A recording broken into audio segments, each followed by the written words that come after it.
Good morning everybody. I thought I'd start this vlog like last week with parkrun, but somebody seems to have turned off the heating in England right now and it's bloody freezing and my car is really frosty, so I'm sat in my car frosting up. So I'm gonna go and do 5k at parkrun.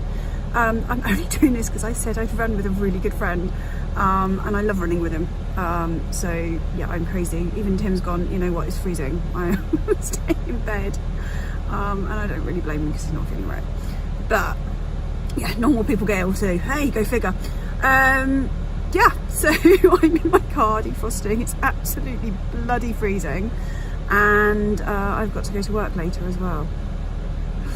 So yeah, for this one, it's starting with like going back to work. I had a lovely week last week. So that's all in editing at the moment.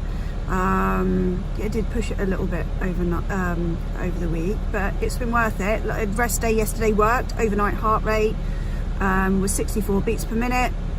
So I'm good to go today. I'm quite happy with that. That you know that I've properly rested. I had a good night's sleep. And my resting heart rate was only 64, so that's, to me, anything over 60 is pretty good, and I know I'm pretty healthy at that point. So yeah, I'm gonna go run 5k in the cold. I feel like I'm gonna do, like, our winter course is 4 laps.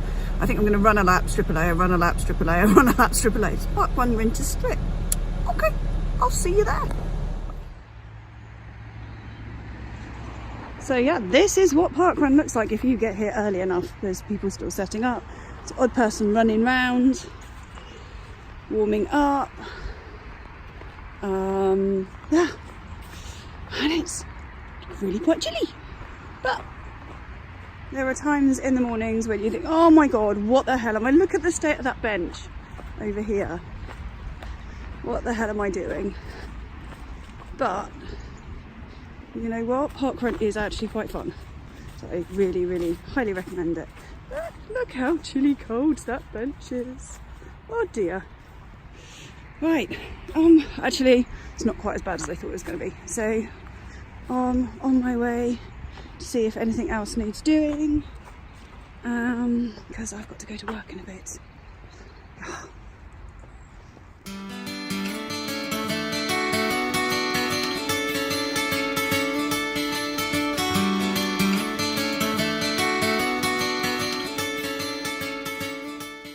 Hi guys, yeah, bit of a day.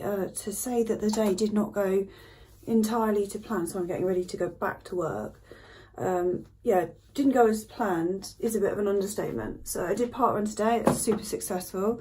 Had a lovely run with, actually, he's my old race partner. When I used to race and do road racing, he and I used to race together. And I love running with him. He's like one of my favourite running partners.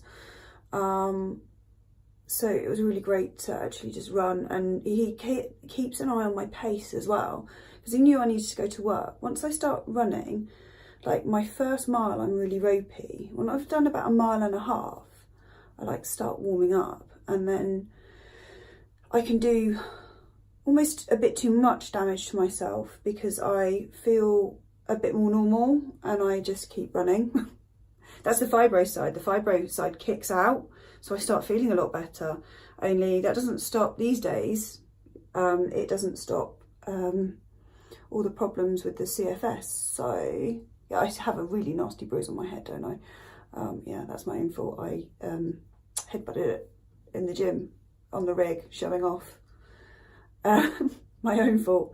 So yeah, I was running with him. And as in time old tradition, because he's about 6'4" and I'm only 5'3", we did a bit of a sprint finish, and he just made it in front of me. I thought I started ramping up early enough, and I obviously hadn't. That's not gone well.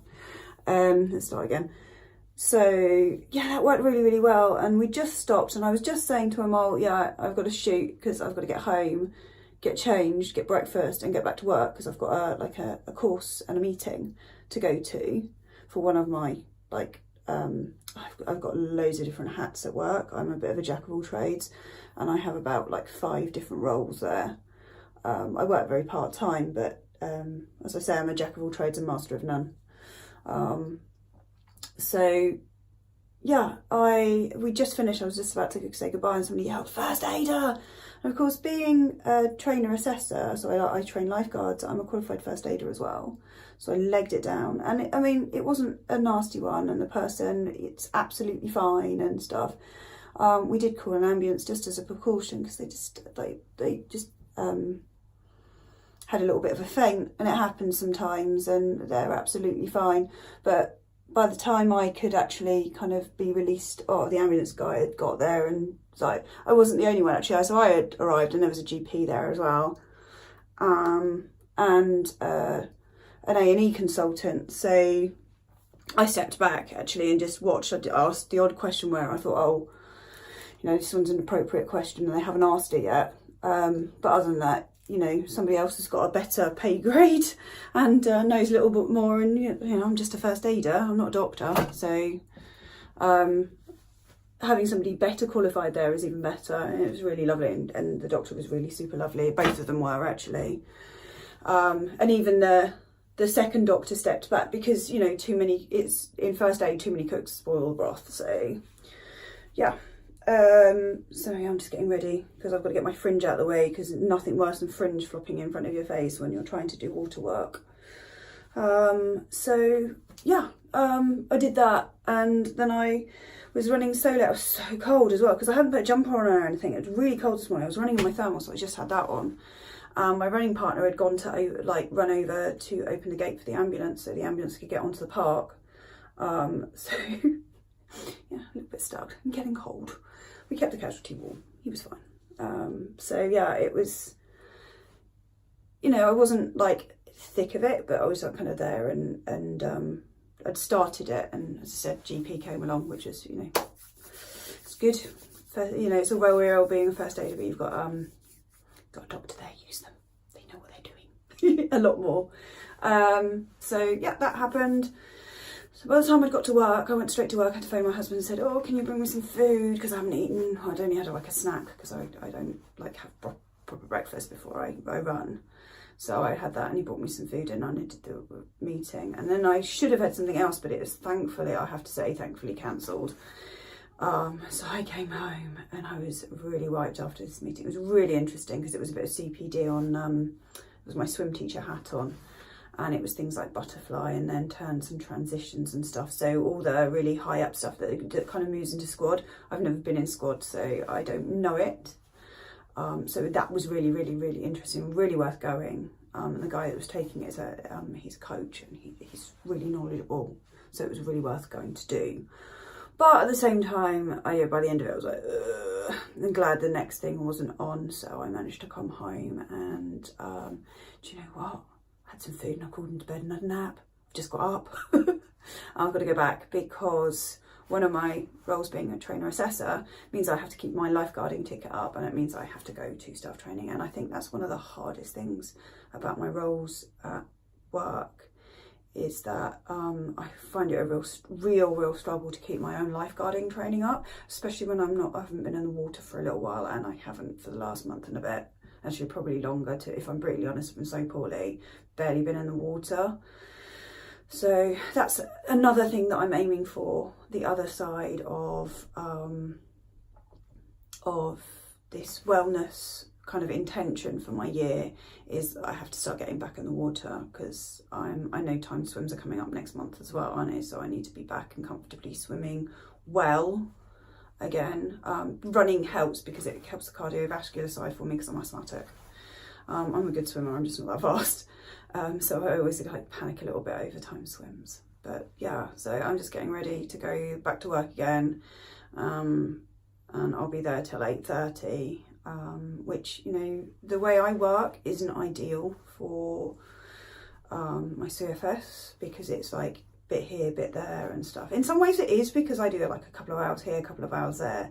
But, my ideal job would be like 2-3 hours in the morning, and then stopped for the day, and regular hours and things like that. But the industry I work in now, when I worked in education, that's a bit different, but the industry I work in now isn't like that. And I love teaching swimming, and I love teaching yoga, which I'm just starting to do, and I love all of that. And I keep hoping, although I'm really good at admin type stuff, I keep hoping I can just heal it and cope. As I said, not ideal, but you know, better than other stuff. So yeah, a really successful park run, and then it kind of slid and went all over the place, you know, my day. But I've had a lovely nap, which is just as well. And now I've done my hair. I can't get used to it. It's like my roots being this dark. It's really, really strange. Yeah, but it's actually closest, probably the closest to my natural colour that it's been for a really, really long time. I just not quite sure. I'll probably get some blonder highlights put through it next time. But yeah, I'm gonna go.